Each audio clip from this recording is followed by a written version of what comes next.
Head over to miniaturemarket.com where they have thousands of board games at discounted prices and you can sign up for product alerts.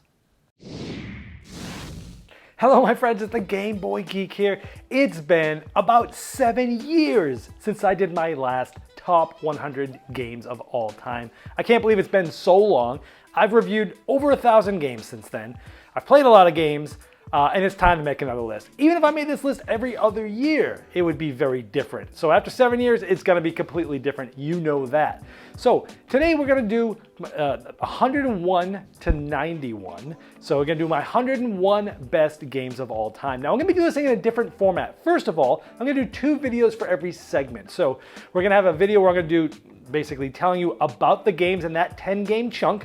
And I'm gonna sort of give you a quick overview of those games and then tell you why they're in that spot. And then in the following days from that, or even maybe possibly in the following week, we're going to have a Debunk Dan's Top 100 video, along with my friend Greg Dixon, that you know formerly from the Hooked on Geek podcast. You've seen him on my channel a lot. He's gonna come on. He's not gonna know which games are on that list. We'll play some games with him, see if he can guess some of them, and then we'll release, he'll get to see them, and he's gonna debunk my list. He's gonna poke holes at it. Sometimes he'll be agreeing, but other times he won't be. This is gonna be like a very realistic, like we're just sitting in our living room talking about games style of banter. So there's gonna be 2 videos for each section of 10.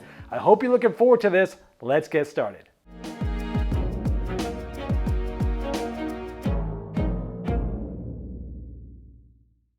The first game, which is the 101st best game of all time, has actually the name First in it.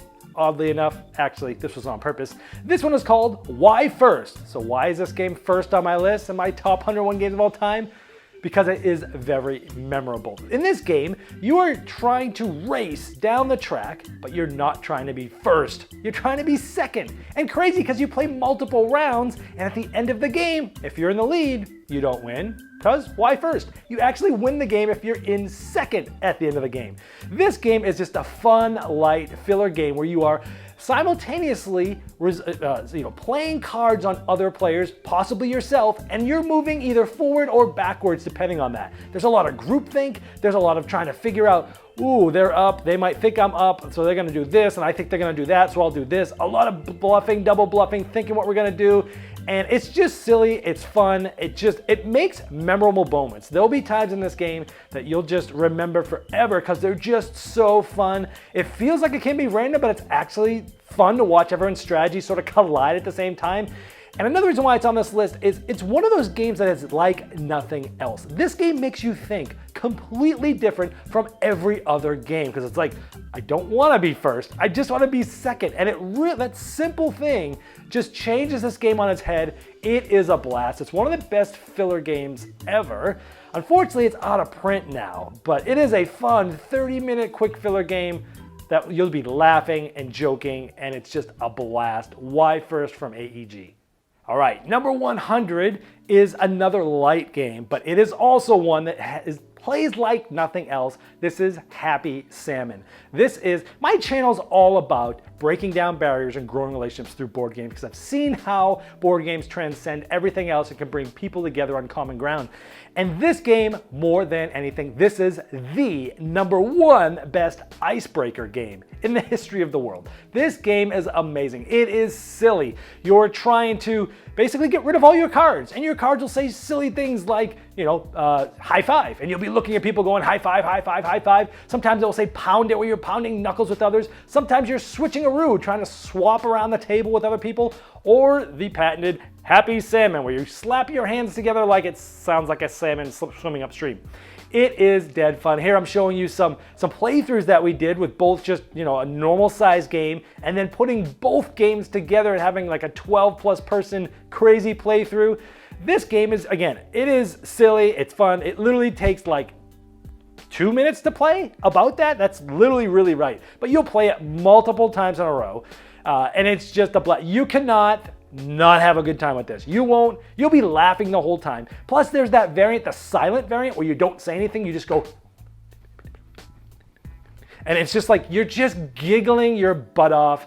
This is a very light game, but it deserves to be on this list because it's the best icebreaker ever. Happy Salmon from North Star Games. The next one is an older game from the 80s. Now it's called Clue, the Great Museum Caper, but it really has nothing to do with the game Clue other than it has the characters in there, Colonel Mustard, Professor Plum. This game is completely different. This was just a gem from back in the day. This was like was it before? I can't remember if this came out before Scotland Yard, but this is that hidden movement style game where one player is trying to go through the museum, break in, steal these different paintings, and they're moving secretly on a piece of paper, and everybody else is rolling dice and moving around and trying to, use the cameras and use the motion sensors and do this and then cut the power and this and that, and they're trying to do different things, and they're trying to find where this person is. And so one of you is running and hiding, and the other people are trying to find them, and it is tense. It's easy. This was a mass market game that was fantastic, and so many people want this to come back. I've asked for Restoration Games to bring this back, but apparently the license issue with this is very complicated. I think they even said it's been lost or they couldn't reach an agreement, but I wish this would come out again because this game has done so much to lay groundwork for some of these other great hidden movement games, like Letters from Whitechapel, Inspector Ops, and Mind Management, new on the new side of things. But Clue, the Great Museum Caper, this is one of those games, it's so old you can't find it anywhere. Basically, I bought my copy off eBay for a pretty penny, but it's so worth it because it has that old nostalgic value. You're trying to find this person who's stealing the paintings, and all of a sudden, boom, one gets removed, and you're like, oh my gosh, there they were, now they moved, where are they? Let's try to stop them. It's tense, it's fun, it's a blast. It's one of the best mass market games that have come out ever, I'd say. Clue, the Great Museum Caper. Number 98 is an economic game called Container. Now this was reprinted a few years ago as a jumbo 10th anniversary edition from Mercury Games, and that version is amazing. Let me give you a quick 1-minute overview of how this plays. Container is an economic game for 3 to 5 players where you're trying to have the most money. You'll have machines that will create containers in a factory store. Other players will be able to buy these. You'll be buying from other players' factory stores and putting them in your harbor stores where other players will come into your harbor and will be paying the amount of those onto their ship. Other players will be coming to your harbor and buying containers from your harbor store, giving you money, and then taking them through open water to an island where they will sell them off to the highest bidder. But if the bids aren't high enough, they can decide to pay the highest bidder to the bank and get the container themselves. But that causes inflation to rise through a government subsidy. The more machines and warehouses you have, the more containers you can store and produce, but they do cost money, which is the name of the game. And at the end of the game, some of your containers will be worth double the points if you've got at least one of each container type.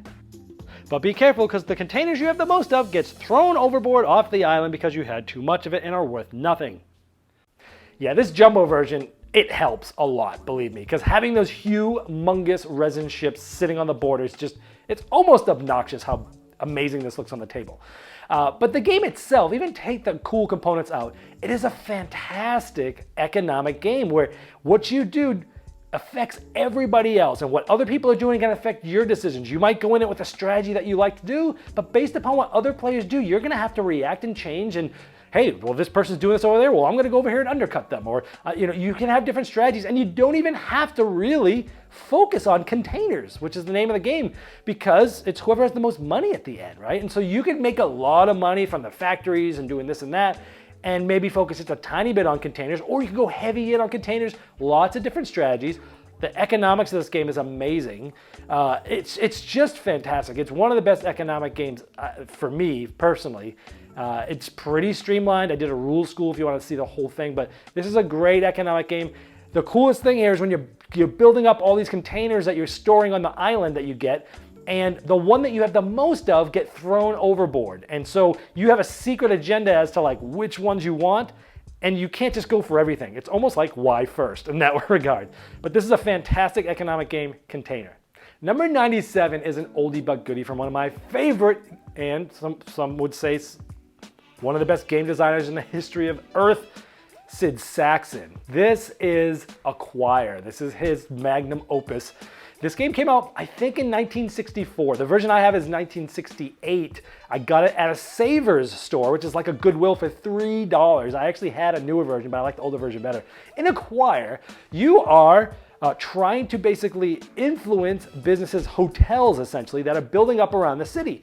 And it's like you're playing Scrabble in a weird way, where you have these tiles and you're placing them on the board. You randomly get tiles, you're placing one on the board in like a grid like C9, for example, and you're creating these buildings and hotels. And if they get, hotels are gonna be growing, and if they grow next to something, they're going to merge. And there's a lot of strategy is what happens when you merge, because you're gonna take stock from the company that's being bought out. And if you have stock in there, you'll get money for having the first or second most stock in there, but then you can either cash it out, or you can keep them, or you can trade them into that bigger company. For as simple of a game as this is, place a tile, draw a tile, maybe buy up to 3 stock. That's the whole game. But there is so much depth in this game as to what to do. What are others doing? You gotta manage your cash flow. You gotta be able to get into companies that will get bought up quickly so you can make some quick turn cash, so you can buy that into the companies that you think are gonna be lasting at the end of the game that are gonna be worth the most money. This is a brilliant design, and even back in 1964 till now, this game still holds great weight. Acquire, fantastic, from Sid Sackson. Number 96 is a game style that I'm not really big on, which speaks huge for why this is here. This is called Wildlands. This is from Osprey Games. Let me give you a 1-minute overview of how this plays. Wildlands is a 2 to 4 player skirmish game that's card driven, and it's asymmetrical. Each player will get their own faction with their own miniatures and their own deck, and each of the decks are different. Over the course of the game, you're going to be scoring points by moving into rooms with your colored shards and being able to take actions to collect them, or by attacking others with line of sight ranged attacks, or in the same spot with melee attacks. If you knock them out, you get a point. Each character within your faction has a specific logo, and that logo will be activated when you play cards from your hand, sometimes to move or grab shards, but other times to do special actions. Some cards are wild and are very powerful, and other cards allow you to use actions even if the character's not on there.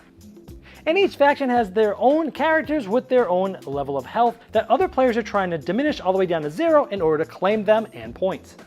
And the board is double-sided, where there's a dungeon on one side and the ruins on the other side, which has different spots that are actually elevated and higher, which changes line of sight and how hard it is to move there. Yeah, I'm not usually big on games with miniatures and dudes on the map and running around and combat and this and that. That's usually not my jam. But this game essentially is a card game, and is even more so a card hand management game, where you have cards and you're like, oh, I want to use this for this, I want to use this for that, I can use this for that. And you're planning out your turns and you're playing these cards, and it's allowing you to move around and get crystals and defend and oh, I better hold this one because they're going to come around to try to get this thing, and they're probably going to try to hit me, so I'll save some of these defend cards for this. And the way that you play those cards, and when you can play certain cards and when you can't play certain cards. Then you also have some of the advanced sort of the double-sided board, where you have different levels of high and low, whether you have line of sight. The game is fantastic. It's very streamlined. You're just essentially playing cards, moving around, possibly attacking and getting crystals, and that's it. But the game is fantastic. It has such great tactical decisions on what to do. There's multiple boards that come with it. There's multiple expansions with more double-sided boards. There's extra factions, and every faction that you play feels completely different, and you have to play each of them different. Some of them are really good at fighting up close. Some of them are really good at running around and having other players run with them with the flag and such. It's Wildlands, great game. Number 95 is a game from one of my favorite designers, Reiner Knizia, who's one of the most prolific game designers in the history of Earth. And this game, Yellow and Yangtze, is simply a re-implementation and a reimagining of a very popular game, Tigris and Euphrates, which for a long time was in the top 10 of Board Game Geek. Let me give you a 1-minute overview of how this one works.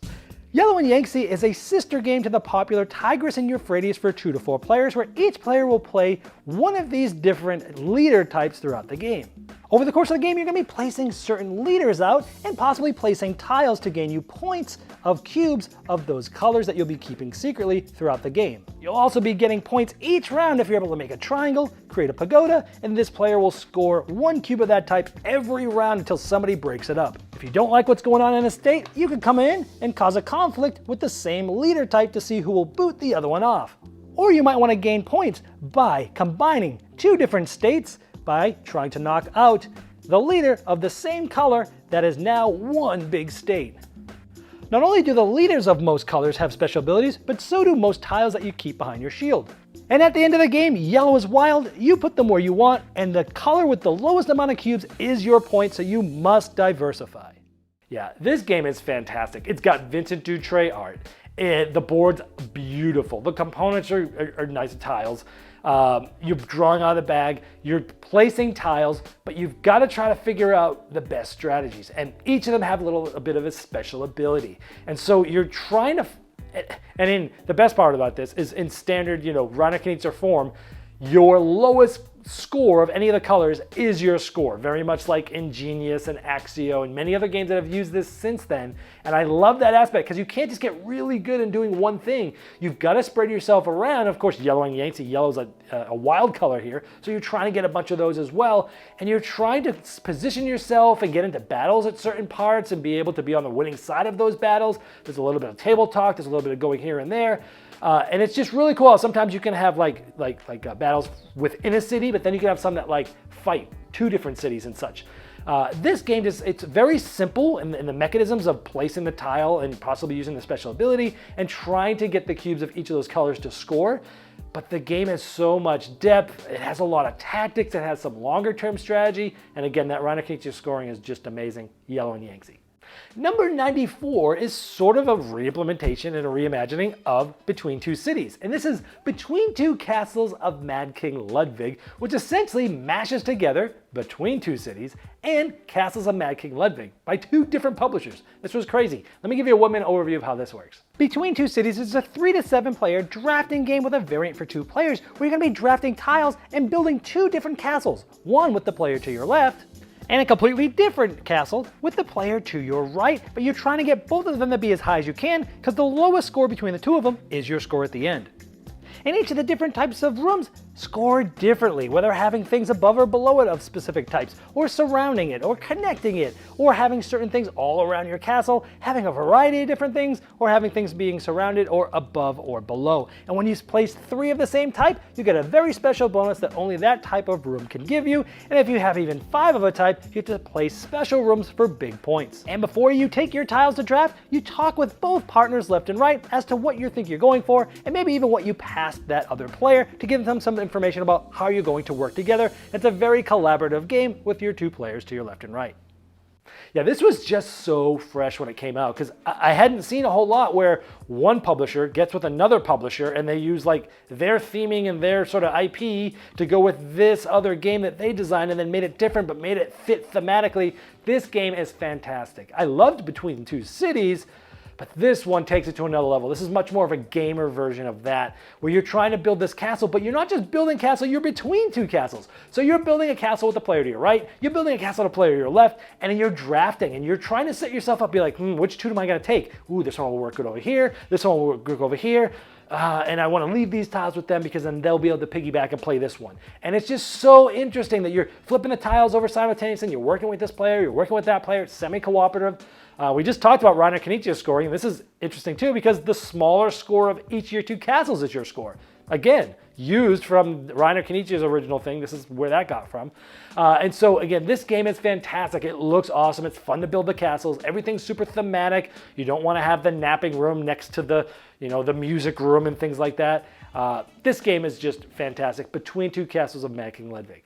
Number 93, when I did this video 7 years ago, I think this might have even been in my top 10, or maybe it was at 11 or 12, it was right around, it was super high, but that was 7 years ago. I still love this game, the Manhattan Project. This is the original Manhattan Project. There's been 2 other games in this series. This is still my favorite by far.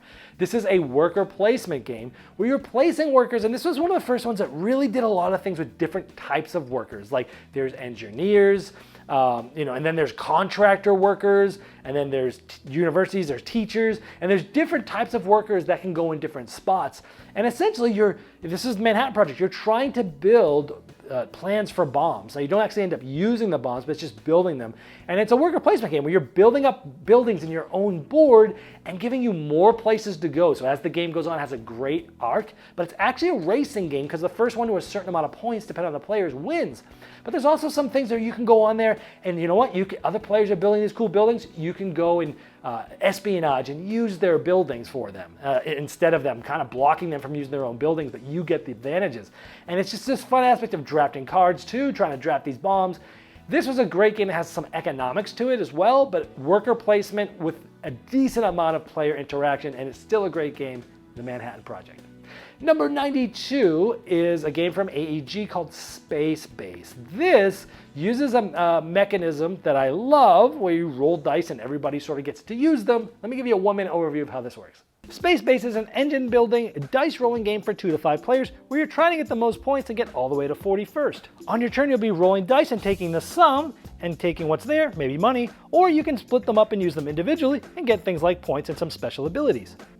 Then you can spend that money at the end of your turn on getting different cards to upgrade your engine, level 1, 2s, and 3s, and they get more expensive and more powerful as you go on. And as you buy cards, cards that get replaced go underneath and get tucked, and you get the ability on the red side, so on other people's turns, when they roll things, you get to activate those as well and continue doing things on other players' turns. You can also buy powerful colony cards for a lot of credits, but they give you a lot of points. But also they can never be replaced and they clog up your board for future turns. So you're trying to manage your credits, your points, and getting special abilities, some of which that give you a lot of points, or even able to win the game immediately if you're able to do those powerful things. This game is just fantastic. This is, in my opinion, the best game that uses this mechanism. Machi Koro started this off, and that's very popular. There's been foodies out there. It's been sort of like in between a gateway game and a gamer's game. Recently has been My Farm Shop, which I also really like as well. But this is still the best of the bunch that uses that mechanism where you roll dice and get it. I love that, you know, when other players are rolling dice, you're getting stuff. But when it's your turn to buy cards, you're going to buy things and you're going to overlap them. And sometimes you'll have numbers that have like crazy amounts of things going on. It's like, oh, you rolled that, I'm getting this, and I'm going to arrow to the left and I'm getting this, right? It's really cool. And when you roll the dice, having the decision to like add them together or use just one of those dice gives the probabilities of this game just a different, it's on a different level. Because when you're buying cards, it's like, well, with 2 dice, usually 7's the best and 6 and 8 are the next best. Well, with this, it's like, no, 1 through 6 is better than 7, because 7 is like 15% of the time or somewhere around there, where 1 out of 6, I mean, so it's you know, you're messing with things like that. This game is awesome. It has a lot of replayability. The cards come out in different orders, and it's a race. Fantastic Space Base. The last one for this list today is number 91, and this is Corporate America. Specifically the new version, the Gilded Edition, which streamlines some things. Let me give you a 1-minute overview of how this works. Corporate America is a negotiation game for 3 to 6 players, where you'll be going through Wall Street and starting businesses, and going to Main Street and hopefully having consumers consume things that make you money. Then you go on a campaign trail, run for president, maybe become president, and continue this a few times, putting in laws and sufficing protests throughout the game. Businesses come with a certain cost, but will make you a certain amount of money anytime those things are consumed, and they all have nice, fun taglines, names, and icons. And when it's time to consume, hopefully the people consume what your businesses have. If not, people can negotiate to bring other cards out for specific amounts of money, and players can work together and give each other money to help each other out. But sometimes protests might come out, and when the player becomes president, you'll have to invoke certain laws that help get rid of protests. You'll also be running for president, telling people which laws you'd enact when you became president, and if you get enough bids, then you'll be able to get a powerful card, and you go through this a few times, the one with the most money is the winner. Yeah, this is a fantastic negotiation game, and that Gilded Edition streamlines things, makes it quicker. It's now only about an hour and 15 minutes to 90 minutes, or before it was like 2 to 2.5 hours. This game's fantastic. You're basically purchasing businesses, trying to get synergies in different industries, and then players are going to be bringing up those different consumer things that are going to pay out to people that have those industries. And the crux of that game is like, you're paying for people to either draw a different card, hopefully it's something that benefits you, or if the card they drew benefited them, you're trying to pool money together with other people to incite, to get them to be enough willing to like, you know what, this card's going to pay me 12. If you guys want to give me 10 or 7, I'll flip the next card, but you also have to help fund that too. And there's just a lot of negotiation that goes on here. Of course, you're negotiating for being the president and getting a power and that too, and that's very important, but the very crux and the best part about this game is negotiating of trying to get people to do things, to get the things that you want, and pulling people together, a lot of interaction, and it's a ton of fun, corporate America. Well, I hope you enjoyed this first 101 to 91. Now, in a few days or maybe next week, there'll be a Debunk Dan's 101 Top Games of All Time video with Greg Dixon from the Hooked on Geek podcast. And so he's going to come on and he's not going to know which games I picked.